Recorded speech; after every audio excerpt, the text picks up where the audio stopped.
ਸੋ radio Punjab today ਦੇ programme ਸ਼ਮਾਦਾਨ ਦੇ ਵਿੱਚ ਫਿਰ ਤੋਂ ਤੁਹਾਡਾ ਸਵਾਗਤ ਹੈ ਜੀ। ਮੈਂ ਫਿਰ ਸਾਰੇ ਹਰਮੇਲ ਧਾਲੀਵਾਲ ਜੀ ਕਹਿੰਦੇ ਨੇ ਕਿ ਬਾਈ ਜੀ ਇਹ ਕਦੋਂ ਲਿਖਣ, ਪੈਟਰੋਲ ਵਗੈਰਾ ਦੀ ਕਿਸ ਤਰ੍ਹਾਂ ਲਿਖਿਆ ਹੋਣਾ ਚਾਹੀਦਾ, ਟੈਕਸ ਵਗੈਰਾ ਕਹਿੰਦੇ ਪੁਰਾਣੀ ਹੈ, ਮੈਨੂੰ ਗੱਲ ਜੀ ਸਮਝ ਨਹੀਂ ਆਈ ਉਹਨਾਂ ਦੀ, ਪਰ ਉਹਨਾਂ ਦੀ ਸਤਿ ਸ਼੍ਰੀ ਅਕਾਲ ਕਬੂਲ ਕਰਦੇ ਹਾਂ।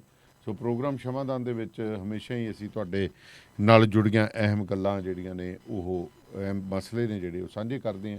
ਸੋ ਇੱਕ ਵਾਰ ਤੋਂ ਫਿਰ ਡਾਕਟਰ ਸ਼ਿੰਦਰ ਕੌਰ ਹੋਰਾਂ ਨਾਲ ਗੱਲਬਾਤ ਕਰਨ ਤੋਂ ਪਹਿਲਾਂ ਨੋਟ ਕਰ ਲਓ ਬਾਹਰ ਦਾ ਨੰਬਰ ਆਪਣਾ ਜਿਹੜਾ USA ਦਾ ਕਾਲ ਟੂ ਲਿਸਨ ਨੰਬਰ ਹੈ ਜੀ 5188961520 ਦੇ ਉੱਤੇ ਕਾਲ ਕਰਕੇ ਤੁਸੀਂ ਰੇਡੀਓ ਪੰਜਾਬ ਟੁਡੇ ਨੂੰ ਸੁਣ ਸਕਦੇ ਹੋ। ਡਾਕਟਰ ਸ਼ਿੰਦਰ ਕੌਰ ਜੀ ਮੇਰੇ ਨਾਲ ਨੇ। ਭੈਣ ਜੀ ਸਤਿ ਸ਼੍ਰੀ ਅਕਾਲ ਜੀ। ਸਤਿ ਸ਼੍ਰੀ ਅਕਾਲ ਭਾਜੀ, ਤੇ ਤੁਹਾਡੇ ਰਾਹੀਂ ਜਿੰਨੇ ਵੀ ਸੁਣ ਰਹੇ ਨੇ ਸਭਨਾਂ ਨੂੰ ਬਹੁਤ ਬਹੁਤ ਨਿੱਘੀ ਫਤਿਹ ਜੀ। ਚਰਚਾ ਇੱਕੋ ਹੀ ਹੈ ਜੀ ਵੀ ਪੰਜਾਬ ਨੂੰ ਰਾਜ ਸਭਾ ਦੇ ਵਿੱਚ ਬਣਦਾ ਹੱਕ ਨਹੀਂ ਮਿਲਿਆ। ਪਹਿਲਾਂ ਤਾਂ ਆਪਾਂ ਇਹੀ ਕਰ ਲਈ ਕਿ ਤੁਸੀਂ ਇਹਦੇ ਬਾਰੇ ਕੀ ਸੋਚਦੇ ਹੋ? ਭਾਜੀ ਮੈਨੂੰ ਤਾਂ ਇਹੋ ਜਾਪਦਾ ਹੈ ਕਿ ਪੰਜਾਬ ਨੂੰ ਹੱਕ ਕਦੇ ਵੀ ਸੌਖਿਆਂ ਮਿਲਿਆ ਹੈ ਹੀ ਨਹੀਂ। ਸਦੀਆਂ ਤੋਂ ਇਹ ਸੰਘਰਸ਼ ਦਾ ਰਾਹ ਹੀ ਅਪਣਾਉਂਦੇ ਰਹੇ ਨੇ। ਪੰਜਾਬੀਆਂ ਦੀ ਪਛਾਣ ਹੀ ਇਸ ਥਾਂ ਤੋਂ ਹੈ ਤੇ ਮੈਨੂੰ ਲੱਗਦਾ ਇਹੋ ਜਿਹੀਆਂ ਚੁਣੌਤੀਆਂ ਲਗਾਤਾਰ ਆਉਂਦੀਆਂ ਰਹਿਣ ਤਾਂ ਹੀ ਪੰਜਾਬੀ ਵਾਪਸ ਖੜੇ ਹੁੰਦੇ ਰਹਿਣਗੇ, ਵਰਨਾ ਸ਼ਾਇਦ ਸੁਸਤ ਪੈ ਜਾਂਦੇ ਨੇ ਵਿੱਚੋਂ ਵਿੱਚ। ਫਿਰ ਇੱਕ ਬੜੀ ਜ਼ਬਰਦਸਤ ਤਬਦੀਲੀ ਜੋ ਇਸ ਵੇਲੇ ਪੰਜਾਬੀਆਂ ਨੂੰ ਮਿਲੀ ਹੋਈ ਹੈ, ਉਹਨਾਂ ਨੇ ਆਪਣੀ ਸੋਚ ਅਨੁਸਾਰ ਢਾਇਆ ਹੈ। ਪਹਿਲਾ ਜੋ ਰਾਜਨੀਤਿਕ ਕਹਿਰ ਇੱਕ ਤਰੀਕੇ ਦਾ, ਜਾਂ ਜੋ ਮਾਫੀਆ ਰਾਜ ਨੂੰ ਅੰਤ ਕਰਨ ਲਈ ਜਿਸ ਤਰੀਕੇ ਦੀ ਆਵਾਜ਼ ਪੰਜਾਬੀਆਂ ਨੇ ਚੁੱਕੀ, ਬਾ ਕਮਾਲ ਉਹਨਾਂ ਨੇ ਦਿਖਾਇਆ ਕਰਕੇ। ਇਹ ਚੀਜ਼ਾਂ ਅਜੇ ਕਿਉਂਕਿ ਸ਼ੁਰੂਆਤੀ ਦੌਰ ਹੈ, ਜਿਹਦੇ ਬਾਰੇ ਬੜੇ ਸੂਝਵਾਨਾਂ ਨੇ ਚੇਤੰਨ ਵੀ ਕੀਤਾ ਸੀ ਕਿ ਇਹਦੇ ਵਿੱਚ ਪੰਜਾਬ ਦੇ ਵਿੱਚ ਖਾਸ ਤੌਰ ਤੇ ਜਿਵੇਂ ਅਸੀਂ ਅੱਜ ਦੇ ਦਿਨ ਸੋਚ ਰਹੇ ਹਾਂ ਵੀ ਤਬਦੀਲੀ ਬੜੀ ਬੁਲੰਦ ਤਰੀਕੇ ਅਸੀਂ ਲਿਆਉਣ ਬਾਰੇ ਸਾਰੇ ਹੀ ਖੜੇ ਹੋਏ ਨੇ ਹੇਠੋਂ ਤੋਂ ਉੱਪਰ ਤੱਕ। ਸੋ ਅਜੇ ਇੱਕ ਹਨੀਮੂਨ ਪੀਰੀਅਡ ਹੁੰਦਾ ਜੇ ਇਨੀਸ਼ੀਅਲੀ ਜੋ ਚੱਲ ਰਿਹਾ, ਜੇ ਦੇਖ ਰਹੇ ਆ ਸਾਰੇ, ਪਰ ਜੋ ਬਾਹਰੋਂ ਆਵਾਜ਼ ਉੱਠੀ ਕਿ ਸਾਡੇ ਇੱਕ ਸਿੱਖ ਸੋਚ ਗਾਇਬ ਕੀਤੀ ਜਾ ਰਹੀ ਹੈ। ਮੈਂ ਦੇਖੋ ਕਿਤੇ ਵੀ ਇਹ ਨਹੀਂ ਕਹਿ ਰਹੀ ਕਿ ਅਸੀਂ ਹਿੰਦੂ ਸਿੱਖ ਮੁਸਲਮਾਨ ਵਿਤਕਰਾ ਕਰ ਰਹੇ ਹਾਂ, ਬਿਲਕੁਲ ਕਿਸੇ ਵੀ ਹਾਲ 'ਚ ਨਹੀਂ। ਅਸੀਂ ਸੈਕੂਲਰ ਕੰਟਰੀ ਹਾਂ, ਪਰ ਗੱਲ ਇਹ ਹੈ ਕਿ ਸਾਡੇ ਹਿੰਦੂ ਵੀਰਾਂ ਦੀ ਆਵਾਜ਼ ਚੁੱਕੀ ਜਾਂਦੀ ਹੈ, ਜਿਵੇਂ ਅਸੀਂ ਪਹਿਲਾਂ ਵੀ ਕੀਤਾ ਸੀ, ਜ਼ਰੂਰ ਹੋਣੀ ਚਾਹੀਦੀ ਹੈ। ਸਾਡੇ ਮੁਸਲਮਾਨ ਵੀਰਾਂ ਦੀ ਜ਼ਰੂਰ ਆਵਾਜ਼ ਹੋਣੀ ਚਾਹੀਦੀ ਹੈ, ਉਹ ਸੋਚ ਜ਼ਰੂਰ ਉਹਨਾਂ ਦੀ ਜਾਰੀ ਰਵੇ। ਇਸੇ ਤਰ੍ਹਾਂ ਸਾਡੇ ਈਸਾਈ ਵੀਰਾਂ ਭੈਣਾਂ ਦੀ ਜੀ ਜੇ ਸਭ ਦੀ ਆਵਾਜ਼ ਹੋ ਸਕਦੀ ਹੈ, ਤਾਂ ਸਿੱਖਾਂ ਦੀ ਕਿੱਥੋਂ ਆਵਾਜ਼ ਅਸੀਂ ਗੱਲ ਕਰਦੇ ਹਾਂ ਚੁੱਕੀ ਜਾਏਗੀ, ਜਾਂ ਕਿਸ ਜਗ੍ਹਾ ਤੇ ਉਹਨਾਂ ਦੀ ਰਿਪਰੈਜ਼ੈਂਟੇਸ਼ਨ ਹੋਏਗੀ, ਜਾਂ ਉਹਨਾਂ ਦੇ ਮੁੱਦੇ ਜੋ ਹਨ ਉਹ ਕਿਵੇਂ ਚੁੱਕੇ ਜਾਣਗੇ। ਜਿਵੇਂ ਹੁਣ ਤੁਸੀਂ ਇਹ ਦੇਖੋ ਨਾ, ਜੇ ਇੱਕ ਦਿਨ ਪਹਿਲਾਂ ਕਸ਼ਮੀਰ ਦਾ ਉਹ ਮੈਸੈਕਰ, ਸਾਡੇ ਵੀਰ ਕਸ਼ਮੀਰੀ ਪੰਡਿਤ ਜਿਨ੍ਹਾਂ ਦੀ ਆਵਾਜ਼ ਬੜੀ ਬੁਲੰਦ ਤਰੀਕੇ ਨਾਲ ਚੁੱਕੀ ਜਾ ਰਹੀ ਹੈ, ਚੁੱਕੀ ਵੀ ਜਾਣੀ ਚਾਹੀਦੀ ਹੈ, ਪਰ ਜਿਸ ਤਰੀਕੇ ਉਹ ਇੱਕ ਇੰਸਟੈਂਸ ਖਤਮ ਕਰ ਦਿੱਤਾ ਗਿਆ, ਦਬਾ ਦਿੱਤਾ ਗਿਆ, ਗੱਲ ਵੀ ਨਹੀਂ ਜਿਸ ਦੀ ਕੀਤੀ ਗਈ। ਇਹ ਗੱਲ ਜਦੋਂ ਇਹ ਸਿਰਫ ਇਸ ਕਰਕੇ ਟਾਰਗੇਟ ਕੀਤੇ ਜਾਂਦੇ ਨੇ ਕਿ ਇਹ ਇੱਕ ਸਿੱਖ ਰਿਲੀਜਨ ਨਾਲ ਜੁੜੇ ਨੇ, ਯਾਨੀ ਮੈਂ ਅੱਜ ਜੇ ਗੱਲ ਕਿਸੇ ਨਾਲ ਕਹਿ ਦੇਵਾਂ ਜੀ ਫਤਿਹ ਦੀ ਆਵਾਜ਼ ਅਸੀਂ ਨਾਲ ਤੁਹਾਨੂੰ ਸੰਬੋਧਨ ਕਰਦੇ ਹਾਂ, ਤਾਂ ਲੋਕ ਕੈਰੀ ਅੱਖ ਨਾਲ ਕਿਉਂ ਦੇਖਣ, ਕਿਉਂ ਮੈਨੂੰ ਟੋਕਣ ਕਿ ਇਸ ਸ਼ਬਦ ਦੇ ਨਾਲ ਤੂੰ ਇੱਕ ਅੱਤਵਾਦੀ ਹੈ, ਇਹ ਕਿਉਂ ਲਫ਼ਜ਼ ਮੈਨੂੰ ਸੁਣਨਾ ਪਵੇ, ਜਦਕਿ ਫਤਿਹ ਦੇ ਵਿੱਚ ਅਸੀਂ ਤਾਂ ਸਾਰਿਆਂ ਲਈ ਇੱਕ ਅਰਦਾਸ ਸ਼ਾਮਲ ਕਰਕੇ ਕਹਿੰਦੇ ਹਾਂ ਵੀ ਸਾਰੇ ਹੀ ਚੜ੍ਹਦੀ ਕਲਾ ਵਿੱਚ ਰਹਿਣ। ਪਰ ਇਹਦੇ ਨਾਲ ਇਹ ਸ਼ਬਦ ਜਾਣ ਬੁੱਝ ਕੇ ਜੋ ਜੋੜਿਆ ਜਾਂਦਾ, ਉਹਦੇ ਲਈ ਸੀ ਕਿ ਇੱਕ ਆਵਾਜ਼ ਉੱਠਣੀ ਚਾਹੀਦੀ ਹੈ ਕਿ ਸਰਬੱਤ ਦਾ ਭਲਾ ਮੰਗਣ ਵਾਲੇ ਨੇ, ਇਹਨਾਂ ਦੀ ਵੀ ਕੁਛ ਸੁਣਵਾਈ ਹੋਵੇ। ਉਹਨੂੰ ਖਤਮ ਕਰਨ ਦਾ ਮੇਰਾ ਖਿਆਲ ਹੈ ਹਮਾਕਤ ਹਰ ਸਦੀ ਹੋਈ ਹੁੰਦੀ ਰਹੀ ਹੈ, ਪਰ ਇਹ ਸ਼ੁਕਰ ਹੈ ਕਿ ਪਹਿਲਾਂ ਨਾਲੋਂ ਜ਼ਿਆਦਾ ਨਿਖਰ ਕੇ ਅਗਾਂਹ ਆਉਂਦੇ ਨੇ। ਸੋ ਬੁਲੰਦੀਆਂ ਮਾਣਨ ਇਹ ਜਿਨ੍ਹਾਂ ਨੂੰ ਲੋਕਾਂ ਨੇ ਆਪ ਹੀ ਜਿਤਾਇਆ, ਜ਼ਰੂਰ ਅਗਾਂਹ ਤੁਰਨਾ ਜੇ ਤੇ ਸ਼ੁਰੂ ਹੀ ਹੋਇਆ। ਅਸੀਂ ਦੇਖਦੇ ਹਾਂ ਕਿਵੇਂ ਤਬਦੀਲੀ ਆਉਂਦੀ ਜੇ, ਪਰ ਉਹਦੇ ਵਿੱਚ ਇੱਕ ਪੰਥ ਦੀ ਆਵਾਜ਼ ਮਰਨੀ ਨਹੀਂ ਚਾਹੀਦੀ। ਸੋ ਉਹ ਨੌਜਵਾਨ ਪੀੜ੍ਹੀ ਜਾਗੇ ਤਾਂ ਕਿ ਉਹ ਇਸ਼ੂਜ਼ ਜੋ ਸਾਡੇ ਅਜੇ ਤੱਕ ਨਹੀਂ ਡੀਲ ਕੀਤੇ ਜਾ ਸਕੇ ਕਿ ਇੱਕ ਫਲਾਣੇ ਧਰਮ ਨਾਲ ਸੰਬੰਧਤ ਹੈ, ਸਜ਼ਾ ਪੂਰੀ ਵੀ ਹੋ ਜਾਏਗੀ, ਤੜਿਆ ਹੀ ਰਹੇਗਾ। ਬਿਲਕੁਲ ਇਹੋ ਜਿਹੀਆਂ ਜਦ ਤੱਕ, ਜਾਂ ਅਸੀਂ ਪੰਜਾਬੀ ਜ਼ਬਾਨ ਨੂੰ ਕੱਲੀ ਸਿੱਖਾਂ ਦੀ ਮੰਨ ਲਿਆ, ਕਿਉਂ ਬਈ ਇਹ ਤਾਂ ਸਾਡੇ ਪੰਜਾਬ ਦੀ ਆਵਾਜ਼ ਸੀ। ਇਹ ਜਿਹੜਾ ਵੰਡੀਆਂ ਪਾ ਕੇ ਇੱਕ ਸਪੈਸ਼ਲ ਕਮਿਊਨਿਟੀ ਨੂੰ ਦੱਬਣ ਦੀ, ਉਹਦੀ ਆਵਾਜ਼ ਖਤਮ ਕਰਨ ਦੀ ਕੋਸ਼ਿਸ਼ ਨਹੀਂ ਹੋਣੀ ਚਾਹੀਦੀ। ਇਹ ਬੜੀ ਇਹ ਬਦਕਿਸਮਤੀ ਹੈ ਜੀ ਸਾਡੀ, ਨਾ ਤਾਂ ਸਾਡੇ ਲੀਡਰ ਪਤਾ ਨਹੀਂ ਕਿਉਂ ਸਾਡੇ ਹੁਣ ਚੇਂਜ ਲਿਆਉਣੀ ਹੈ, ਐਡੀ ਵੱਡੀ ਚੇਂਜ ਵੀ ਲਿਆਂਦੀ, ਬੜੀ ਉਮੀਦਾਂ ਸੀਗੀਆਂ। ਚਲੋ ਸਮਾਂ ਤਾਂ ਗੱਲ ਇਹ ਹੁੰਦੀ ਹੈ ਕਿ ਦੇਰ ਇਜ਼ ਨੋ ਸੱਚ ਐਕਸਕਿਊਜ਼।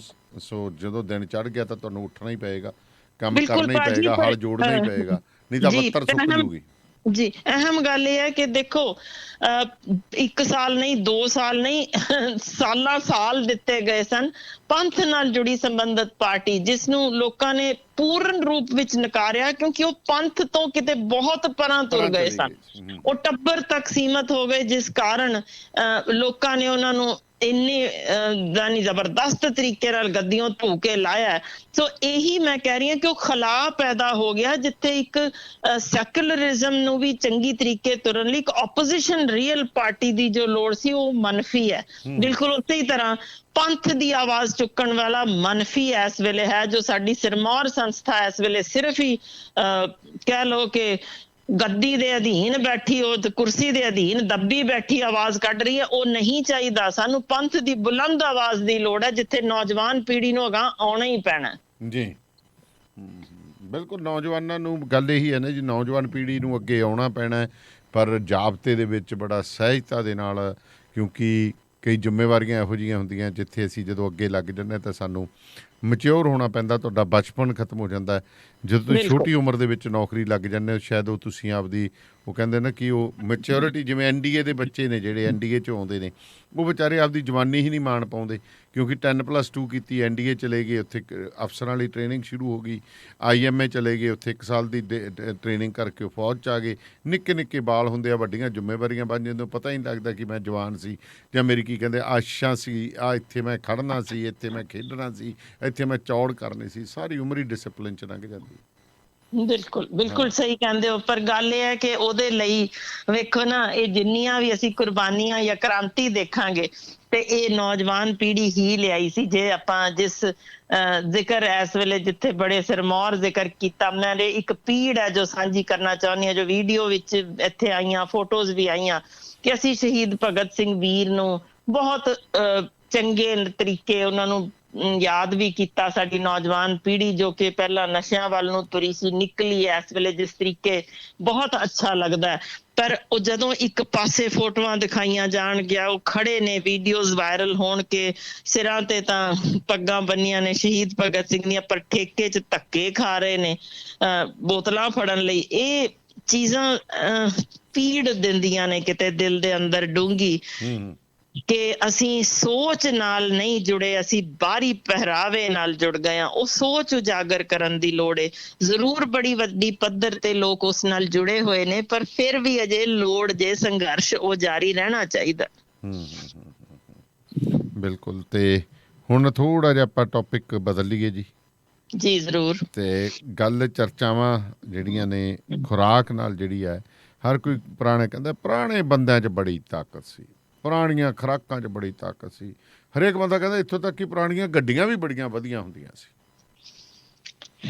ਜੀ ਬਿਲਕੁਲ, ਬੜੀ ਕਮਾਲ ਦੀ ਗੱਲ ਕੀਤੀ ਹੈ ਕਿ ਹਰ ਚੀਜ਼ ਪੁਰਾਣੀ ਜੋ ਅੱਜ ਕੱਲ ਮਿਊਜ਼ੀਅਮਾਂ ਵਿੱਚ ਬੈਠੀ, ਤਾਂ ਛੱਡੋ ਜੀ। ਮੈਨੂੰ ਚੇਤੇ ਹੈ ਕਿ ਜਦੋਂ ਨੌਕਰੀ ਸ਼ੁਰੂ ਕੀਤੀ ਸੀ, ਸਾਨੂੰ ਇੱਕ ਫ੍ਰਿਜ ਬਾਬੇ ਆਦਮ ਦੇ ਵੇਲੇ ਦਾ ਧਰ ਦਿੱਤਾ ਸੀ ਟੀਕਿਆਂ ਵਾਸਤੇ, ਤੇ ਤੁਹਾਨੂੰ ਪਤਾ ਜੀ ਉਹ ਕੈਰੋਸੀਨ ਨਾਲ ਚੱਲਦਾ ਸੀ, ਬਿਜਲੀ ਨਾਲ ਨਹੀਂ। ਤੇ ਉਹ ਅੱਜ ਦੇ ਫ੍ਰਿਜ ਜਿਹੜੇ ਨਵੇਂ ਖਰੀਦ ਕੇ ਧਰ ਦਿੰਦੇ ਨੇ, ਉਹ ਤਾਂ ਬਸ ਰੱਬ ਦਾ ਹੀ ਨਾਂ ਲਓ ਕਿ 3 ਮਹੀਨਿਆਂ 'ਚ ਉਹਦੇ 'ਚ ਕੋਈ ਨਾ ਕੋਈ ਨੁਕਸ ਦਿਸਣੇ ਸ਼ੁਰੂ ਹੋ ਜਾਂਦੇ ਨੇ।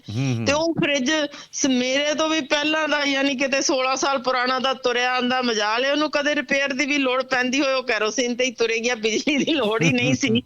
ਇਹੋ ਜਿਹੀ ਚੀਜ਼ ਕੀ ਕਮਾਲ ਸੀ ਜੀ। ਗੱਲਾਂ ਪੁਰਾਣੇ ਸਮਿਆਂ ਦੀਆਂ ਤਾਂ ਗੱਲਾਂ ਹੀ ਕਮਾਲ ਨੇ। ਪਰ ਦੇਖੋ ਜਿਹੜੀ ਆਪਾਂ ਅੱਜ ਗੱਲ ਕਰਦੇ ਹਾਂ, ਜਿਸ ਤਰੀਕੇ ਅਸੀਂ ਕੁਦਰਤ ਨਾਲ ਖਿਲਵਾੜ ਕਰਦੇ ਹਾਂ, ਕਿਸੇ ਤੋਂ ਲੁਕੀ ਹੋਈ ਗੱਲ ਨਹੀਂ। ਪਰ ਅੱਜ ਦਾ ਪ੍ਰੋਗਰਾਮ ਅਹਿਮ ਇਸ ਕਰਕੇ ਹੈ, ਤੇ ਮੈਂ ਇਸ ਤੋਂ ਪਹਿਲਾਂ ਕਿ ਪ੍ਰੋਗਰਾਮ ਸ਼ੁਰੂ ਕਰਾਂ ਬੇਨਤੀ ਕਰਨਾ ਚਾਹੁੰਦੀ ਹਾਂ ਕਿ ਦਾਨੇਵਾਲੀਆ ਵੀਰ ਜਾਂ ਮੈਂ ਡਾਕਟਰ ਹਰਸ਼ਿੰਦਰ ਕੌਰ, ਸਾਡਾ ਇੱਕੋ ਇੱਕ ਮਕਸਦ ਹੁੰਦਾ ਕਿ ਜਦੋਂ ਸਿਹਤ ਦੀ ਗੱਲ ਕਰੀਏ ਤਾਂ ਜੇ ਅਸੀਂ ਆਪਣੇ ਇਸ ਪ੍ਰੋਗਰਾਮ ਰਾਹੀਂ ਇੱਕ ਵੀ ਬੰਦਾ, ਸਿਰਫ ਜੀ, ਇੱਕ ਦੀ ਇੱਕ ਗੱਲ ਬੰਦਾ, ਕਰ ਰਿਹਾ, ਦੀ ਹਾਂ। ਸਿਹਤ ਠੀਕ ਰੱਖ ਸਕਦੇ ਹੋਈਏ, ਅਸੀਂ ਆਪਣੇ ਆਪ ਨੂੰ ਬੜਾ ਖੁਸ਼ਕਿਸਮਤ ਸਮਝਦੇ ਹਾਂ। ਸੋ ਬੇਨਤੀ ਕਰਦੇ ਹਾਂ, ਇਹ ਪ੍ਰੋਗਰਾਮ ਕਿਉਂਕਿ ਸਿਹਤ ਸੰਬੰਧੀ ਹੈ, ਸ਼ਾਇਦ ਕਿਸੇ ਨੂੰ ਜ਼ਿੰਦਗੀ ਦੇ ਸਕੇ, ਤੇ ਆਪਾਂ ਜੇ ਸ਼ੇਅਰ ਕਰ ਦਈਏ ਪੂਰਾ ਪ੍ਰੋਗਰਾਮ ਤਾਂ ਬਹੁਤ ਅੱਛਾ ਪਰ ਰਹੇਗਾ। ਅੱਗੋਂ ਪਿੱਛੋਂ ਕੱਟ ਕੇ ਹਟਦੇ ਨਹੀਂ ਜੀ ਲਾਉਣ ਵਾਲੇ, ਕੀ ਕਰੀਏ? ਸੋ ਮੈਂ ਜੋ ਅਹਿਮ ਜਾਣਕਾਰੀ ਦੇਣ ਲੱਗੀਆਂ ਕਿ ਪੁਰਾਣੇ ਸਮਿਆਂ 'ਚ ਕਿਵੇਂ ਲੰਮੀ ਜ਼ਿੰਦਗੀ ਭੋਗੀ ਜਾਂਦੀ ਸੀ, ਜਾਂ ਕਿਹਨਾਂ ਚੀਜ਼ਾਂ ਦੀ ਅਹਿਮੀਅਤ ਸੀ ਜਿਹੜੀਆਂ ਅੱਜ ਸਾਡੇ ਕੋਲ ਹਨ।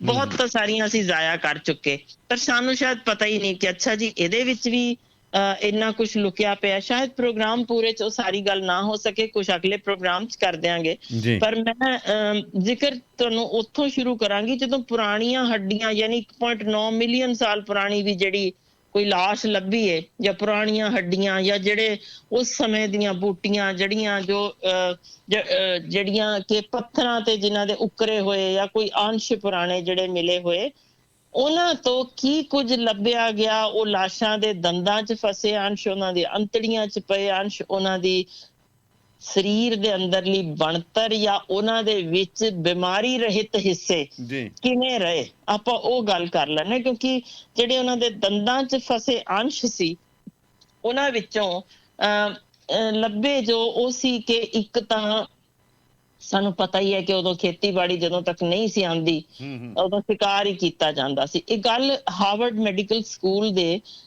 ਵਿੱਚ ਬੜੀ ਅਹਿਮ ਤਰੀਕੇ ਨਾਲ ਇਹ ਸਾਰੀ ਗੱਲ ਕਿਉਂਕਿ ਚੱਕੀ ਗਈ ਹੈ, ਮੈਂ ਇਸੇ ਲਈ ਉਹ ਖੋਜ ਭਰਪੂਰ ਗੱਲਾਂ ਹੀ ਆਪਾਂ ਸ਼ੇਅਰ ਕਰਾਂਗੇ ਕਿ ਉਦੋਂ ਉਹ ਸ਼ਿਕਾਰ ਕਰਦੇ ਸਨ ਤੇ ਕਿਵੇਂ ਉਹਨਾਂ ਦੀ ਇੱਕ ਬੋਨ ਮੈਰੋ ਖਾਣ ਦਾ ਜਿੱਥੇ ਜ਼ਿਕਰ ਮਿਲਦਾ ਹੈ ਕਿ ਹੱਡੀ ਨੂੰ ਜਿਵੇਂ ਤਿੱਖੇ ਔਜ਼ਾਰਾਂ ਨਾਲ ਕੱਟਿਆ ਹੁੰਦਾ ਸੀ ਤੇ ਅੰਦਰ ਨਹੁੰ ਦੇ ਖੁਰਚਣ ਦੇ ਅੰਸ਼ ਸੀ ਕਿ ਉਹਦੇ ਅੰਦਰੋਂ, ਯਾਨੀ ਹੱਡੀ ਦੇ ਅੰਦਰਲੀ ਮੈਰੋ ਉਦੋਂ ਖਾਂਦੇ ਸਨ।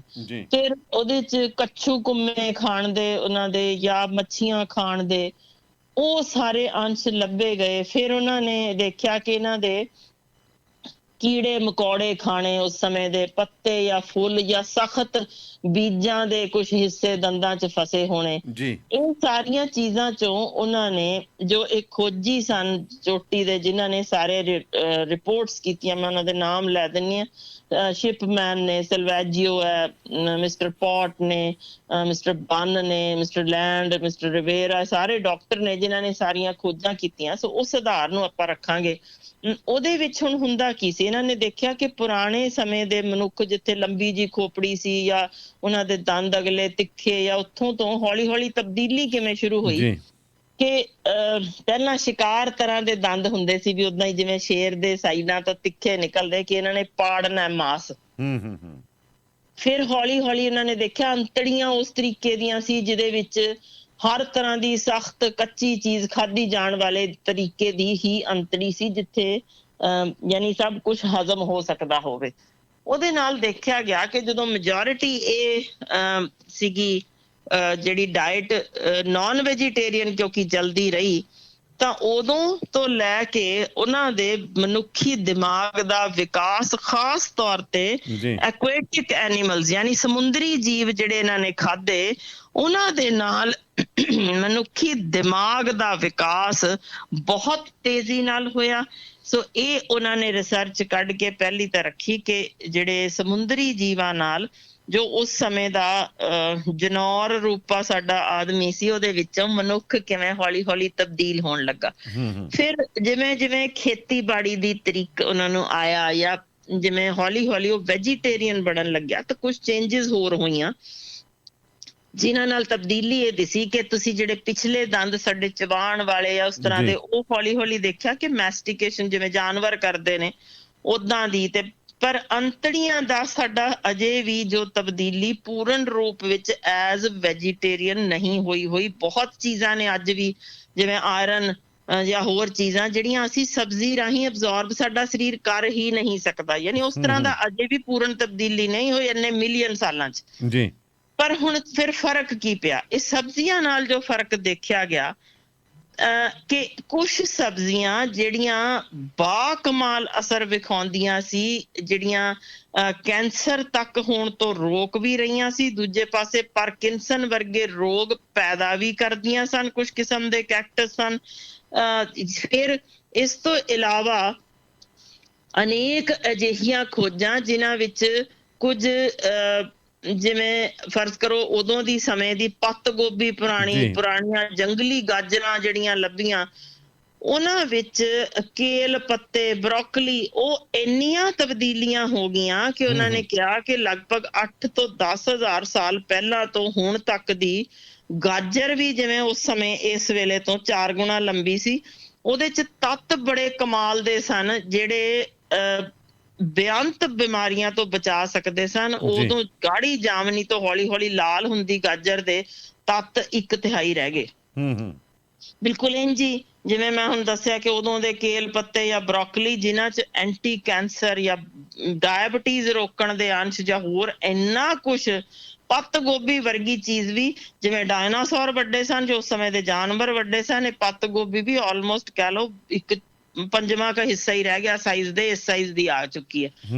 ਤੋ ਹੁਣ ਇਹਨਾਂ ਵਿੱਚ ਫਿਰ ਉਹਨਾਂ ਨੇ ਕਿਉਂ ਰਿਪੋਰਟ ਛਾਪੀ ਹੈ ਜੋ ਸਾਰੀਆਂ, ਕਿਸ ਕਾਰਨ ਗੱਲ ਹੋਈ ਕਿ ਉਹਨਾਂ ਨੇ ਸੇਬ, ਅੰਜੀਰ ਤੇ ਖਜੂਰਾਂ ਦੇ ਉੱਤੇ ਖਾਸ ਕਿਸਮ ਦਾ ਉਦੋਂ ਜੋ ਖੋਜ ਉਸ ਸਮੇਂ ਕੀਤੀ ਗਈ ਕਿ ਉਹ ਤਬਦੀਲੀਆਂ ਸੀ ਜਿਨ੍ਹਾਂ ਦੇ ਵਿੱਚ ਹੌਲੀ ਹੌਲੀ ਮਨੁੱਖਾਂ ਨੇ ਆਪਣੀ ਜੈਨੇਟਿਕ ਚੇਂਜ ਸ਼ੁਰੂ ਕੀਤੀ ਜੀ। ਉਹ ਜਿਵੇਂ ਮਿਸਾਲ ਵਜੋਂ ਕਣਕ ਲੰਬੀ ਹੈ ਜੀ, ਇਹ ਜ਼ਿਆਦਾ ਖਰਾਬ ਹੁੰਦੀ ਹੈ ਮੌਸਮੀ ਤਬਦੀਲੀ ਨਾਲ, ਸੀ ਜੈਨੇਟਿਕ ਚੇਂਜ ਕਰਕੇ ਉਹਨੂੰ ਮੱਧਰੀ ਉਨੀ ਕਬਾੜੀ ਕਹਾਣੀ ਤਾਂ ਕਹਿੰਦੇ ਹੁੰਦੇ ਸੀ ਕਿ ਸਵਾਨਾ ਗ੍ਰਾਸਲੈਂਡ ਵਾਲੀ ਟਾਈਪ ਵੱਡੀਆਂ ਸੀ, ਫਿਰ ਮੱਧਰੀਆਂ ਸੀ, ਫਿਰ ਉਹ ਮੈਕਸੀਕਨ ਕਣਕ ਆਈ, ਮੈਕਸੀਕਨ ਨੇ ਇੱਥੇ ਚੇਂਜ ਕੀਤਾ ਕਾਫੀ ਕੁਛ।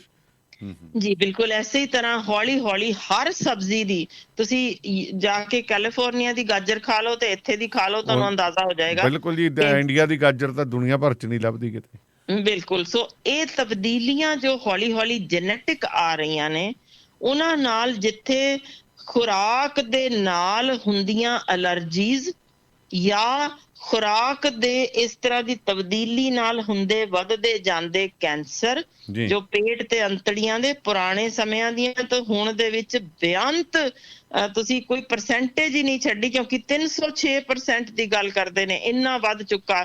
ਤੇ ਅਗਲੇ ਆਉਣ ਵਾਲੇ ਸਮੇਂ 'ਚ ਜੋ ਵਾਰਨਿੰਗਸ ਇਸ਼ੂ ਕਰ ਰਹੇ ਨੇ ਕਿ ਆ ਚੱਲਿਆ ਜੇ ਸਮਾਂ 2030 ਤੱਕ ਆਲਮੋਸਟ ਹਰ ਤੀਜਾ ਬੰਦਾ ਕੈਂਸਰ ਨਾਲ ਜੇ ਫੜਿਆ ਹੋਏਗਾ ਤਾਂ ਬਾਕੀ ਦੇ ਕੁਝ ਡਾਇਬਟੀਜ਼ 'ਚ ਹੋਣਗੇ, ਕੁਝ ਹਾਈਪਰਟੈਂਸਿਵ ਹੋਣਗੇ। ਸੋ ਜੋ ਅਸੀਂ ਕੀਤਾ ਕਿ ਕਣਕ ਦੀਆਂ ਅਲਰਜੀਆਂ ਤੋਂ ਲੈ ਕੇ ਅਨੇਕ ਖਾਣਿਆਂ ਨਾਲ ਅਲਰਜੀਆਂ ਟੂ ਦਿਸ ਐਕਸਟੈਂਟ ਕਿ ਨਟਸ ਕਈ ਖਾਂਦੇ ਨੇ ਤੇ ਪਹਿਲੇ ਖਾਂਦੇ ਸਾਰ ਪੀਨਟ ਖਾ ਲਿਆ, ਚਲੋ ਜੀ ਉੱਥੇ ਹੀ ਗੁਜ਼ਰ ਗਿਆ ਬੱਚਾ, ਮੂੰਹ 'ਚ ਪਾਉਂਦੇ ਸਾਰ। ਯਾਨੀ ਇਹ ਅਲਰਜੀਜ਼ ਤਾਂ ਆਈਆਂ ਹੀ ਆਈਆਂ, ਨਾਲੋਂ ਨਾਲ ਜਿਵੇਂ ਮੈਂ ਦੱਸਿਆ ਕੈਂਸਰ, ਕਿਉਂਕਿ ਉਹ ਜੈਨੇਟਿਕ ਤਬਦੀਲੀ ਅਜੇ ਸਾਡੀਆਂ ਅੰਤੜੀਆਂ ਸਹਿ ਨਹੀਂ ਸਕ ਰਹੀ, ਪਰ ਹੁਣ ਮਿਲੀ ਉਹ ਚੀਜ਼ ਰਹੀ ਹੈ। ਤੇ ਉੱਤੋਂ ਤਬਾਹੀ ਜੋ ਅਸੀਂ ਕੀਤੀ ਕਿ ਪਲਾਸਟਿਕਸ ਤੇ ਕੈਮੀਕਲਸ ਤੇ ਉਹ ਬੇਅੰਤ ਆਰਸੈਨਿਕ ਤੇ ਕੀ ਕੁਛ ਨਹੀਂ ਅਸੀਂ ਧਰਤੀ 'ਚ ਘੋਲ ਦਿੱਤਾ। ਮੈਂ ਕਿਹਾ ਜੀ ਜਿਵੇਂ ਹੁਣ ਖੇਤ ਰੂੜੀ ਪਾਉਣੇ, ਹੁਣ ਸਾਡੇ ਬਜ਼ੁਰਗ ਬੜਾ ਕਰਦੇ ਸੀ ਰੂੜੀ ਪਾਉਣ, ਚਲੋ ਪਿੰਡੋਂ ਪਲਾਸਟਿਕ ਅੱਜ ਤੋਂ 30-35 ਸਾਲ ਉਹਨਾਂ ਨੇ ਪਲਾਸਟਿਕ ਖੇਤ 'ਚ ਨਹੀਂ ਸੀ ਵੜਨ ਦਿੰਦੇ। ਤੇ ਮੈਂ ਖੁਦ, ਮੇਰੀ ਕੋਸ਼ਿਸ਼ ਇਹ ਰਹਿੰਦੀ ਹੈ, ਮੈਨੂੰ ਪਿਛਲੇ 20 ਸਾਲਾਂ ਤੋਂ, ਮੈਂ ਜੇ ਕੋਈ ਬਾਜ਼ਾਰੋਂ ਸਮਾਨ ਲਿਆਉਣਾ, ਮੈਂ ਇਹ ਥੈਲਾ ਘਰੋਂ ਲੈ ਕੇ ਜਾਂਦਾ, ਪਲਾਸਟਿਕ ਘੱਟ ਤੋਂ ਘੱਟ ਵਰਤਣ ਦੀ ਕੋਸ਼ਿਸ਼ ਕਰਦਾ, ਵੀ ਉਹ ਪਲਾਸਟਿਕ ਜਿਹੜੀ ਖੇਤ 'ਚ ਚਲੀ ਗਈ ਉੱਥੋਂ ਤੁਹਾਡੀ ਜਿਹੜੀ ਉਹਦੀ ਫਰਟੀਲਿਟੀ ਹੈ ਲੈਂਡ ਦੀ, ਉਹ ਖਤਮ ਕਰ ਦਿੱਤੀ ਹੈ। ਬਿਲਕੁਲ ਭਾਜੀ, ਪਰ ਜੋ ਅਹਿਮ ਨੁਕਸਾਨ ਅਸੀਂ ਜੋ ਕੀਤਾ ਉਹ ਇਹ ਸੀ ਕਿ fossil flora of great Britain 'ਚ ਜੋ ਉਹ ਅਜੇ ਤੱਕ ਵੀ ਬਚਾਈਆਂ ਹੋਈਆਂ ਚੀਜ਼ਾਂ ਉਹਨਾਂ ਦੀਆਂ, ਕਿ ਜੋ ਐਂਟੀ ਕੈਂਸਰ ਵੀ ਸਨ ਤੇ ਜੋ ਬਹੁਤ ਬਿਮਾਰੀਆਂ ਤੋਂ ਰੋਕਣ ਵਾਲੀਆਂ, ਡਾਇਬਟੀਜ਼ ਟਰੀਟ ਕਰਨ ਵਾਲੀਆਂ 4000 ਕਿਸਮਾਂ ਦੇ ਉਸ ਤਰ੍ਹਾਂ ਦੀਆਂ ਜੜੀਆਂ ਬੂਟੀਆਂ ਤੇ ਪੱਤੇ ਹੁਣ ਅਸੀਂ ਗਾਇਬ ਕਰ ਦਿੱਤੇ, ਸਿਰਫ ਸਾਡੀਆਂ ਸਪਰੇਆਂ ਨਾਲ, ਜੈਨੇਟਿਕ ਤਬਦੀਲੀਆਂ ਨਾਲ। ਆ ਸਾਰਾ ਕੁਝ, ਯਾਨੀ ਜੇ ਇੱਕ ਪਾਸੇ ਸਾਡੀ ਕੋਈ ਪੋਜ਼ਿਟਿਵ ਚੀਜ਼ ਆਉਂਦੀ ਹੈ ਤਾਂ ਦੂਜੇ ਪਾਸੇ ਅਸੀਂ ਜਿੰਨਾ ਕੁਦਰਤ ਤੋਂ ਦੂਰ ਹੁੰਨੇ ਆ, ਕੁਦਰਤ ਨਾਲ ਖਿਲਵਾੜ ਕਰਦੇ ਆ, ਤਾਂ ਸਾਡੇ ਸਾਹਮਣੇ ਇਹ ਚੀਜ਼ਾਂ ਆਉਂਦੀਆਂ ਜਿਹੜੀ ਉਹ, ਯਾਨੀ ਹੁਣ ਮੈਂ ਸਿੰਪਲ ਜੀ ਗੱਲ ਗੋਂਗਲੂ ਦੀ ਕਰਦੀ ਆ, ਸ਼ਲਗਮ। ਹੁਣ ਉਹਨੂੰ ਮੈਨੂੰ ਨਹੀਂ ਲੱਗਦਾ ਕਿ 90% ਹੀ ਹੋਣਗੇ, ਜੇ ਮੈਂ ਇਹ ਕੁਝ ਵੱਧ ਘੱਟ ਜੇ ਕਹਿ ਰਹੀ ਹੋਵਾਂ, ਤੇ ਬੱਚਿਆਂ ਨੂੰ ਕਹੋ ਤੇ ਉਹ ਕਹਿਣਗੇ ਅਸੀਂ ਖਾਣਾ ਹੀ ਨਹੀਂ ਖਾਣਾ, ਕੀ ਬਣ ਗਿਆ ਅੱਜ। ਹੁਣ ਇਹ ਗੋਂਗਲੂ ਅੱਜ ਦਾ ਜੋ ਮੌਜੂਦ ਜੇ, ਤੇ ਜੋ ਪਤਾ ਜੇ ਕਿ ਡਾਇਨਾਸੌਰ ਵੇਲੇ ਤੋਂ ਇਹ ਚਲਦੀ ਆਂਦੀ ਚੀਜ਼, ਜੋ ਇਸ ਤੋਂ 8 ਗੁਣਾ ਵੱਡੇ ਸਾਈਜ਼ ਦੀ ਉਦੋਂ ਹੁੰਦੀ ਸੀ, ਛੋਟੇ ਹੁੰਦੇ ਤੇ ਜੋ ਸਾਈਬੇਰੀਆ ਦੇ ਉੱਥੇ ਇੰਨੀ ਜ਼ਿਆਦਾ ਠੰਡ ਵੀ ਝੱਲ ਗਈ, ਸਭ ਕੁਝ ਦੇ ਵਿੱਚ ਇੱਕੋ ਇੱਕ ਜੇ ਜਿਹਦਾ ਅੱਜ ਦੀ ਦਿਹਾੜੀ ਵਿੱਚ ਹੁਣ ਇੱਕ ਨਹੀਂ, ਦੋ ਨਹੀਂ, 205 ਖੋਜਾਂ, ਜਿਹਦੇ ਵਿੱਚ ਲਾਰਜੈਸਟ ਕੈਂਸਰ ਸਟੱਡੀ ਜੋ ਸਾਡੇ ਕੋਲ ਆ ਚੁੱਕੀ ਹੈ। ਇੱਕੋ ਇੱਕ ਸਬਜ਼ੀ ਅਸੀਂ ਪ੍ਰੂਵ ਕਰ ਚੁੱਕੇ ਹਾਂ ਕਿ ਇਹ ਕੈਂਸਰ ਸਟੇਜ 4 ਵਿੱਚ ਵੀ ਦੇਣ ਨਾਲ ਤੁਹਾਨੂੰ 2 ਮਹੀਨੇ ਦੀ ਫਾਲਤੂ ਜ਼ਿੰਦਗੀ ਦੇ ਦਿੰਦੀ ਹੈ, ਜਦੋਂ ਤੁਸੀਂ ਤੁਰ ਚੱਲੇ ਹੋ ਬਿਲਕੁਲ ਹੀ ਆਖਰੀ ਸਟੇਜ ਤੇ। ਯਾਨੀ ਇਹੋ ਜਿਹੀਆਂ ਖੋਜਾਂ ਇਸ ਵੇਲੇ ਸਾਹਮਣੇ ਕੁਦਰਤੀ। ਹੁਣ ਅੱਗੋਂ ਦੇਖੋ ਕਿ ਜਦੋਂ ਇਹਨੂੰ ਅਸੀਂ ਜੈਨੇਟਿਕ ਤਬਦੀਲੀ ਕਰਦੇ ਹਾਂ, ਉਹਦੇ ਵਿੱਚ ਇਸ ਦਾ ਉਹ ਅੰਸ਼ ਸਿੱਧੇ ਅੱਧੇ ਤੋਂ ਘੱਟ ਰਹਿ ਜਾਂਦੇ ਨੇ। ਜਾਂ ਅਸੀਂ ਇਸੇ ਨੂੰ ਹੁਣ ਜਦੋਂ ਸੁਕਾ ਲਿਆ, ਹੋਰ ਕਰ ਲਿਆ, ਇਹਦੇ ਅਸਰ ਉਨਾ ਹੀ ਖਤਮ। ਫਿਰ ਸਾਨੂੰ ਕੁਕਿੰਗ ਦੇ ਢੰਗ ਨਹੀਂ ਆਉਂਦੇ, ਅਸੀਂ ਤੇਲ ਪਾ ਪਾ ਕੇ ਉਹਨੂੰ ਰੋੜ ਦਿੰਦੇ ਹਾਂ। ਬਿਲਕੁਲ।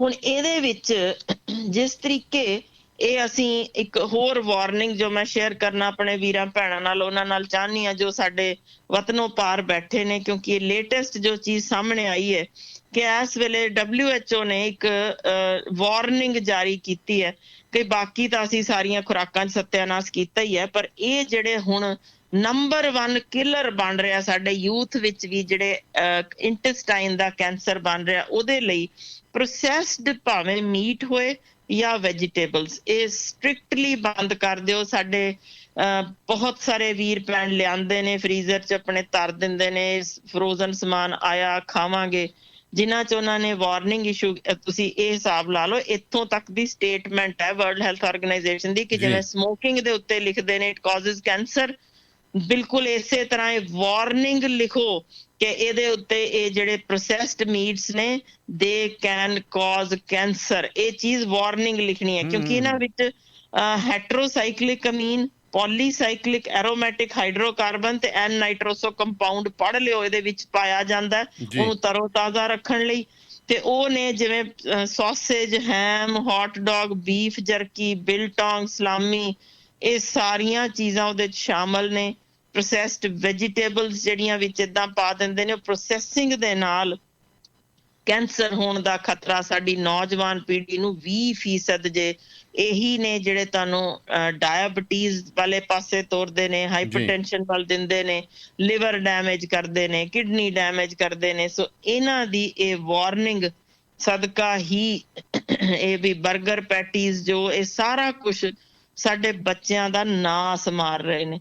ਸੋ ਇਹ ਤਾਜ਼ੀਆਂ ਜਦ ਤੱਕ ਅਸੀਂ ਸਬਜ਼ੀਆਂ ਜਾਂ ਤਾਜ਼ਾ ਹੀ ਮੀਟ ਤੁਸੀਂ ਲੈਣਾ ਚਾਹੋ, ਤਾਜ਼ਾ ਤੁਸੀਂ ਮੱਛੀ ਲਿਆਓ, ਇਹ ਜੇ ਤੁਸੀਂ ਅਜੇ ਆਪਾਂ ਵਾਪਸ ਨਾ ਲਿਆਏ ਤਾਂ ਜੀਨ ਆਧਾਰਿਤ ਤਬਦੀਲੀਆਂ ਤੇ ਕੁਦਰਤ ਤੋਂ ਦੂਰ ਹੋਣਾ ਤੇ ਸਾਡੇ ਵੱਲੋਂ ਗੰਦਗੀ ਪਾਉਣੀ, ਇਹ ਸਾਨੂੰ ਮਤਲਬ ਇੱਕ ਤਰੀਕੇ ਮਨੁੱਖੀ ਹੋਂਦ ਨੂੰ ਖਤਰਾ ਪੈਦਾ ਹੋ ਚੁੱਕਾ ਜੇ। ਹੁਣ ਮੈਂ ਇੱਕ ਹੋਰ ਇੰਟਰਸਟਿੰਗ ਚੀਜ਼ ਦੱਸਣਾ ਚਾਹੁੰਦੀ ਹਾਂ ਵੀ ਕੁਦਰਤੀ ਚੀਜ਼ ਤੋਂ ਜਦੋਂ ਅਸੀਂ ਦੂਰ ਹੁੰਦੇ ਹਾਂ ਤਾਂ ਕੀ ਹੁੰਦਾ, ਇੱਕ ਹਾਈਡਰਾ ਹੁੰਦਾ ਜੇ ਜਿਹੜਾ ਅੱਧਾ ਕੀੜਾ ਤੇ ਅੱਧਾ ਕਹਿ ਲਓ ਬੂਟੇ ਦੀ ਵੈਰਾਈਟੀ।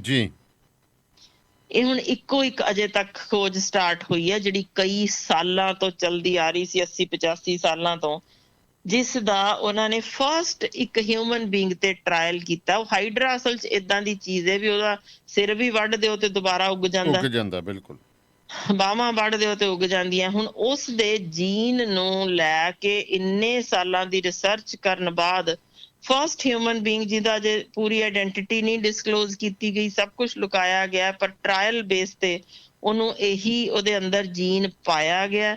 ਹੁਣ ਇਹਦੇ ਤੋਂ ਉਮੀਦ ਕੀਤੀ ਜਾ ਰਹੀ ਹੈ ਕਿ ਜੇ ਉਹ ਸਕਸੈਸਫੁਲ ਹੋ ਜਾਂਦਾ ਤਾਂ ਬੰਦੇ ਦੀ ਉਮਰ 1400 ਸਾਲ ਤੱਕ ਲੰਬੀ ਕੀਤੀ ਜਾ ਸਕਦੀ ਹੈ। ਤੇ ਪਰ ਹੁਣ ਉਹਦੇ 'ਚ ਇੱਕ ਇੰਪੋਰਟੈਂਟ ਜਾਨੀ ਮੈਂ ਜੋ ਅਹਿਮ ਨੁਕਤਾ ਇਹ ਦੱਸਣਾ ਚਾਹੁੰਦੀ ਹਾਂ ਕਿ ਇਸ ਸਾਰੇ ਦੇ ਵਿੱਚ ਵੀ ਜਦੋਂ ਅਸੀਂ ਕੈਮੀਕਲ ਨਾਲ ਖਤਮ ਕਰਦੇ ਹਾਂ ਤੇ ਉਹ ਹਾਈਡਰਾ ਵੀ ਨਹੀਂ ਬਚਦਾ।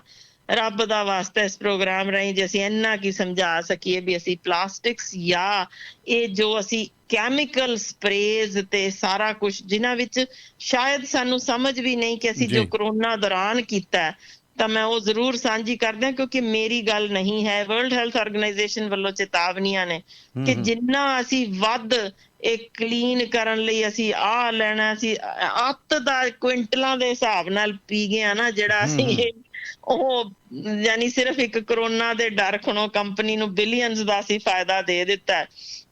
ਸੋ ਇਹ ਜਿਹੜੇ ਕਲੀਨਜ਼ਿੰਗ ਸੋਲਿਊਸ਼ਨਸ ਅਸੀਂ ਵਾਰ-ਵਾਰ ਹੱਥਾਂ ਤੇ ਸਪਰੇਅ ਕਰਦੇ ਆ ਨਾ, ਰੱਬ ਦਾ ਵਾਸਤਾ ਇਹਨਾਂ ਤੋਂ ਪਰਹੇਜ਼ ਕਰੀਏ, ਆਮ ਸਾਬਣ ਤੇ ਆ ਜਾਈਏ, ਬਹੁਤ ਵਧੀਆ ਜੇ। ਸੋ ਇਹੋ ਜਿਹੀਆਂ ਚੀਜ਼ਾਂ ਜੋ ਕੁਦਰਤੀ ਕੀਟਾਣੂ ਸਾਡੇ ਸਰੀਰ ਨਾਲ ਜੁੜੇ ਨੇ, ਜੋ ਸਾਡੀ ਮਦਦ ਕਰਨ ਵਾਲੇ ਨੇ। 4000 ਕਿਸਮਾਂ ਅਸੀਂ ਉਹ ਜੜੀਆਂ ਬੂਟੀਆਂ ਖਤਮ ਕੀਤੀਆਂ ਸਪਰੇਆਂ ਨਾਲ। ਹੁਣ ਅਸੀਂ ਆ ਜਿਹੜੀਆਂ ਸਪਰੇਆਂ ਨਾਲ ਨਾਰਮਲ ਕੀਟਾਣੂ ਚੰਗੇ ਮਾਰ ਰਹੇ ਆ, ਤਾਂ ਇਹ ਫਿਰ ਇੱਕ ਕਰੋਨਾ ਦਾ ਤਾਂ ਕਹਿਰ ਦੇਖ ਲਿਆ। ਪਰ ਜਦੋਂ ਇਹੋ ਜਿਹੇ ਅੱਜ ਦੇ ਦਿਨ 30 ਹੋਰ ਤਿਆਰ ਜੋ ਦੱਸ ਰਹੇ ਨੇ ਕਿ ਇਦਾਂ ਹੀ ਲੈਬੋਰੇਟਰੀਆਂ ਵਿੱਚ ਚੈੱਕ ਕੀਤੇ ਜਾ ਰਹੇ ਨੇ, ਜੇ ਉਹ ਬਾਹਰ ਆ ਗਏ ਤਾਂ ਮੈਨੂੰ ਦੱਸ ਦਿਓ ਅੱਧੀ ਤੋਂ ਵੱਧ ਪੌਣੀ ਮਨੁੱਖੀ ਵਸੋਂ ਅਸੀਂ ਖਤਮ ਕਰ ਦਿਆਂਗੇ। ਸੋ ਕਾਈਂਡਲੀ ਅਸੀਂ ਸੈਨੀਟਾਈਜ਼ਰਸ ਤੋਂ ਤੌਬਾ ਕਰੀਏ, ਆਪਣੀਆਂ ਜੇਬਾਂ ਖਾਲੀ ਕਰੋ, ਸੈਨੀਟਾਈਜ਼ਰਾਂ ਦੀ ਨਹੀਂ ਲੋੜ। ਅਸੀਂ ਮਿੱਟੀ 'ਚ ਮਿੱਟੀ ਹੋਏ ਅਸੀਂ ਵੱਡੇ ਹੋਏ ਆ, ਤੇ ਸਾਨੂੰ ਦੇਖੋ ਅਸੀਂ ਜੇ ਬਚਾ ਰਿਹਾ ਇੰਨੀਆਂ ਜ਼ਿਆਦਾ ਬਿਮਾਰੀਆਂ ਤੋਂ ਉਸੇ ਸਦਕਾ ਕਿ ਕੁਦਰਤੀ ਚੀਜ਼ਾਂ ਸਾਨੂੰ ਬਚਾਉਂਦੀਆਂ ਨੇ। ਹੁਣ ਇਸੇ ਤਰ੍ਹਾਂ ਇੱਕ ਹੋਰ ਖੋਜ ਜੋ ਇਸ ਵੇਲੇ ਚੱਲ ਰਹੀ ਹੈ, ਕੁਦਰਤੀ ਬੂਟੇ ਨੇ ਕੁਝ ਜੋ ਹੁੰਦੇ ਨੇ ਜਿਨ੍ਹਾਂ ਨਾਲ ਸਮੁੰਦਰ ਵਿੱਚ ਲਿਸ਼ਕ ਦਿਸਦੀ ਜੇ, ਯਾਨੀ ਉਹਨਾਂ ਵਿੱਚ ਸ਼ਾਈਨ ਹੈ। ਉਹ ਇੰਨੇ ਖੂਬਸੂਰਤ ਆਪਣੇ ਆਟੋ ਲਾਈਟ ਨਾਲ ਲਿਸ਼ਕਦੇ ਨੇ ਕਿ ਜਿਵੇਂ ਰਾਤ ਨੂੰ ਬਿਜਲੀ ਪੂਰੀ ਉੱਥੇ ਅੰਦਰ ਬਾਲੀ ਹੋਵੇ। ਉਸ ਦੇ ਵੀ ਅੰਸ਼ ਲਏ ਗਏ ਨੇ ਜਿਨ੍ਹਾਂ 'ਚ ਸ਼ੋਅ ਕੀਤਾ ਜਾਂਦਾ ਹੈ ਕਿ ਕਿਵੇਂ ਇਹ ਪ੍ਰੋਟੈਕਟਿਵ ਨੇ, ਕਿਵੇਂ ਯਾਨੀ ਬਹੁਤ ਸਾਰੀਆਂ ਮਾੜੀਆਂ ਚੀਜ਼ਾਂ ਤੋਂ ਬਚਾਉਂਦੇ ਨੇ। ਉਹ ਵੀ ਅਸੀਂ ਖਤਮ ਕਰਦੇ ਪਏ ਆ ਆਪਣਾ ਇਹੀ ਸਮੁੰਦਰਾਂ 'ਚ ਗੰਦ ਸੁੱਟ ਕੇ, ਤੇਲ ਸੁੱਟ ਕੇ। ਪਰ ਉਹਦੇ ਤੋਂ ਹੁਣ ਜੀਨ ਕੱਢਿਆ ਗਿਆ ਜਿਸ ਨਾਲ ਬਹੁਤ ਸਾਰੇ ਬੂਟਿਆਂ ਦੇ ਵਿੱਚ ਕੁਝ ਕਿਸਮਾਂ 'ਚ ਉਹ ਇੰਟਰੋਡਿਊਸ ਕਰਕੇ ਉਗਾਣੇ ਸ਼ੁਰੂ ਕੀਤੇ ਨੇ ਕਿ ਉਹਨਾਂ ਵਿੱਚ ਵੀ ਉਹੀ ਅੰਸ਼ ਦਿਸਣ ਲੱਗ ਗਏ ਕਿ ਅਸੀਂ ਉਹਨਾਂ ਨੂੰ ਯਾਨੀ ਉਸੇ ਤਰ੍ਹਾਂ ਜਗਮਗਾਉਂਦੇ ਬੂਟੇ ਤਿਆਰ ਕਰ ਸਕਾਂਗੇ ਜੋ ਘਰਾਂ ਵਿੱਚ ਗਮਲਿਆਂ ਵਿੱਚ ਲਾ ਸਕਦੇ ਆ, ਕਿ ਬਿਜਲੀ ਨੂੰ ਬਚਾਇਆ ਜਾ ਸਕਦਾ ਜੀ। ਹੁਣ ਇਹ ਸਾਰੀਆਂ ਅਲੱਗ-ਅਲੱਗ ਖੋਜਾਂ ਦੇ ਵਿੱਚ ਮੈਂ ਅਹਿਮ, ਕਿਉਂਕਿ ਟਾਈਮ ਨਹੀਂ ਉਹਨਾਂ ਬਚਣਾ, ਮੈਂ ਸਿਰਫ ਬਸ ਮੈਂ ਅੰਤ ਵਿੱਚ ਇਹੀ ਦੱਸਣਾ ਕਿ ਅਗਲੇ ਪ੍ਰੋਗਰਾਮ 'ਚ ਅਸੀਂ ਦੱਸਾਂਗੇ ਕਿ ਇਹਨਾਂ 'ਚੋਂ ਉਹ ਚੀਜ਼ਾਂ ਜੋ ਅੱਜ ਹਨ ਤੇ ਜਿਨ੍ਹਾਂ ਨਾਲ ਅਸੀਂ ਅਰਲੀ ਸਟੇਜ ਜਾਂ ਲੇਟ ਸਟੇਜ ਕੈਂਸਰ ਵਿੱਚ ਆਪਣੀ ਜ਼ਿੰਦਗੀ ਲੰਬੀ ਕਰ ਸਕਦੇ ਹਾਂ, ਉਹਨਾਂ ਨੂੰ ਕਿਵੇਂ ਵਰਤੋਂ ਕਰਨਾ, ਕਿੰਨੀ ਮਾਤਰਾ 'ਚ ਵਰਤੋਂ ਕਰਨਾ। ਜਿਵੇਂ ਮੈਂ ਥੋੜਾ ਜਿਹਾ ਜ਼ਿਕਰ ਕੀਤਾ ਗੋਂਗਲੂ ਦਾ, ਥੋੜਾ ਜਿਹਾ ਕੇਲ ਪੱਤੇ ਦਾ, ਇਸ ਤਰ੍ਹਾਂ ਇਹਨਾਂ ਦੇ ਜੋ ਪੁੰਗਰੀਆਂ ਦਾਲਾਂ ਕਿੰਨੀਆਂ ਕਿਸ ਬਿਮਾਰੀ 'ਚ, ਇਹ ਚੀਜ਼ਾਂ ਅਸੀਂ ਜ਼ਰੂਰ ਅਗਲੇ ਵਾਰ 'ਚ ਸ਼ੇਅਰ ਕਰਨੀਆਂ ਚਾਹਾਂਗੇ ਤਾਂ ਕਿ ਅਸੀਂ ਕੁਦਰਤੀ ਤਰੀਕੇ ਨਾਲ ਬਿਮਾਰੀਆਂ ਤੋਂ ਬਚ ਸਕੀਏ। ਪਰ ਇੱਕ ਸੁਨੇਹਾ ਤਗੜਾ ਫਿਰ ਉਹੀ ਰਹਿਣਾ, ਰੱਬ ਦਾ ਵਾਸਤਾ ਜੇ ਪਲਾਸਟਿਕਸ ਤੋਂ, ਕੈਮੀਕਲਸ ਤੋਂ, ਕਲੀਨਜ਼ਰਾਂ ਤੋਂ ਪਲੀਜ਼ ਪਰਹੇਜ਼ ਕਰੀਏ। ਬਿਲਕੁਲ ਜੀ, ਬਿਲਕੁਲ। ਇਹ ਤਾਂ ਕਰਨਾ ਪੈਣਾ ਜੀ, ਇਹ ਤੋਂ ਬਿਨਾਂ ਗੱਲ ਨਹੀਂ ਬਣੀ, ਮੁੜਨਾ ਪੈਣਾ ਹੈ ਸਾਨੂੰ ਸਾਡੀਆਂ ਪੁਰਾਣੀਆਂ ਖੁਰਾਕਾਂ ਵੱਲ। ਸੋ ਆਪਾਂ ਹੁਣ ਇਜਾਜ਼ਤ ਲੈ ਲਈਏ ਭੈਣ ਜੀ, ਬਹੁਤ ਬਹੁਤ ਸ਼ੁਕਰੀਆ ਤੁਹਾਡਾ, ਮਿਹਰਬਾਨੀ। ਸੋ ਪ੍ਰੋਗਰਾਮ ਸ਼ਮਾਦਾਨ ਇੱਥੇ ਹੀ ਸਮਾਪਤ ਕਰਨ ਦੀ ਤੁਹਾਡੇ ਤੋਂ ਆਗਿਆ ਲੈਂਦੇ ਹਾਂ ਜੀ। ਅਤੇ ਹੁਣ ਤੁਹਾਨੂੰ ਕੁਛ ਪੰਜਾਬ ਨਾਲ ਜੁੜੀਆਂ ਕੁਛ ਆਪਾਂ ਗੱਲ ਕਰਦੇ ਹਾਂ ਕਿ ਰਿਕਾਰਡਡ ਪ੍ਰੋਗਰਾਮ ਜਿਹੜੇ ਨੇ ਉਹ ਤੁਹਾਨੂੰ ਸੁਣਾਵਾਂਗੇ। ਇਹਦੇ ਵਿੱਚ ਸਭ ਤੋਂ ਪਹਿਲਾਂ ਕਵੀਸ਼ਰੀ ਦਾ ਕੀ ਰੋਲ ਹੈ ਸਾਡੇ ਵੱਲ, ਢਾਡੀ ਵਾਰਾਂ ਜਿਹੜੀਆਂ ਨੇ ਅਤੇ ਤੂੰਬੀ ਦੇ ਉੱਤੇ ਅਤੇ ਕਰਨੈਲ ਸਿੰਘ ਪਾਰਸ ਦੇ ਉੱਤੇ ਤੁਹਾਨੂੰ ਕੁਛ ਗੱਲਾਂ ਬਾਤਾਂ ਸੁਣਾਵਾਂਗੇ। ਸੋ ਰੇਡੀਓ ਪੰਜਾਬ ਟੂਡੇ ਹਮੇਸ਼ਾ ਤੁਹਾਡੀ ਹਾਜ਼ਰੀ ਦੇ ਵਿੱਚ ਰਹਿੰਦਾ। ਸੋ ਜੁੜੇ ਰਹੋ ਰੇਡੀਓ ਪੰਜਾਬ ਟੂਡੇ ਨਾਲ। ਫਿਲਹਾਲ ਮੈਂ ਤੁਹਾਡੇ ਤੋਂ ਇਜਾਜ਼ਤ ਲੈਂਦਾ, ਅਤੇ ਜਿਹੜੇ ਵੀਰ ਸਾਨੂੰ ਸਪੋਂਸਰ ਕਰਨਾ ਚਾਹੁੰਦੇ ਕੋਈ ਪ੍ਰੋਗਰਾਮ, ਉਹ ਪਲੀਜ਼ ਜ਼ਰੂਰ ਸੰਪਰਕ ਕਰ ਲੈਣ। ਬਾਕੀ ਤੁਹਾਡੇ ਕੋਲੇ ਆਉਣੇ ਆ ਜੀ, ਤੁਹਾਡੇ ਅਮਰੀਕਾ ਦੇ ਵਿੱਚ ਤੁਹਾਡੇ ਕੋਲੇ ਚੱਕਰ ਲਾਉਣੇ, ਫਿਰ ਮਿਲਦੇ ਹਾਂ ਤੁਹਾਨੂੰ।